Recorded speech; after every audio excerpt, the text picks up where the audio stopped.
अगर आपने अभी तक वीडियो को लाइक नहीं किया है तो अभी वीडियो को लाइक कर ले। अगर चैनल पर पहली बार आए हैं तो चैनल को सब्सक्राइब करके बेल आइकॉन को दबाना न भूले। चतुराई और हाजिर जवाबी की बात होती है तो सबसे पहला नाम बीरबल का आता है। वहीं अकबर बीरबल की जुगलबंदी किसी से छुपी नहीं है। ऐसा कहा भी जाता है कि बीरबल को बादशाह अकबर के नवरत्नों में से एक अनमोल रत्न माना जाता था। अकबर बीरबल से जुड़ी ऐसी कई कहानियां हैं जो हर किसी को गुदगुदाती हैं, साथ ही एक खास सीख भी दे जाती है। एक बार की बात है, राजा अकबर बीरबल दरबार में बैठे कुछ अहम मामलों पर चर्चा कर रहे थे। तभी बीरबल ने अकबर से कहा, मुझे लगता है कि ज्यादातर पुरुष जोरू के गुलाम होते हैं और अपनी पत्नियों से डर कर रहते हैं। बीरबल की यह बात राजा को बिल्कुल भी पसंद न आई। उन्होंने इस बात का विरोध किया।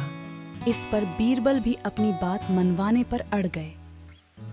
उन्होंने राजा से कहा कि वे अपनी बात को सिद्ध कर सकते हैं, मगर इसके लिए राजा को प्रजा के बीच एक आदेश जारी करवाना होगा। वह आदेश यह था कि जिस पुरुष के अपनी पत्नी से डरने की बात सामने आएगी, उसे दरबार में एक मुर्गी जमा करानी होगी। राजा बीरबल की इस बात पर तैयार हो गए। अगले ही दिन प्रजा के बीच आदेश कराया गया कि अगर यह बात सिद्ध हो जाती है कि कोई पुरुष अपनी पत्नी से डरता है तो उसे दरबार में आकर बीरबल के पास एक मुर्गी जमा करवानी होगी।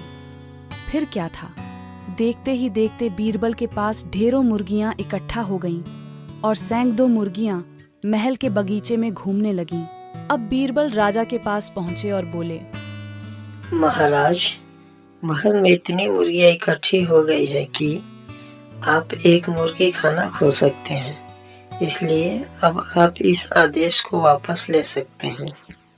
मगर महाराज ने इस बात को गंभीरता से नहीं लिया और महल में मुर्गियों की संख्या धीरे धीरे और भी ज्यादा बढ़ने लगी। इतनी अधिक मुर्गियां महल में जमा हो जाने के बाद भी जब राजा अकबर बीरबल की बात से सहमत नहीं हुए तो बीरबल ने अपनी बात सिद्ध करने के लिए एक नया उपाय निकाला।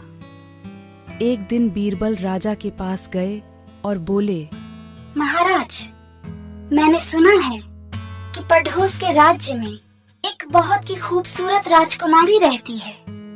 अगर आप चाहें तो क्या मैं आपका रिश्ता वहाँ पक्का कराऊं?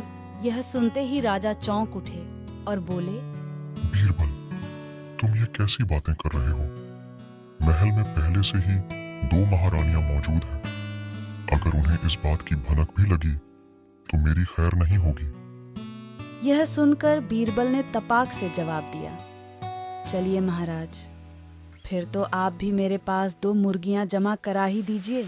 राजा बीरबल का ऐसा जवाब सुनकर शर्मा गए और उन्होंने अपना आदेश उसी वक्त वापस ले लिया। तो बताओ बच्चों, इस कहानी से आप क्या शिक्षा लेते हैं? अकबर बीरबल की इस कहानी से हमें यह शिक्षा मिलती है कि बातों की चतुराई से हम किसी भी बात को मनवा सकते हैं। जरूरत है तो बस बीरबल की तरह चतुराई से अपना पक्ष रखने की।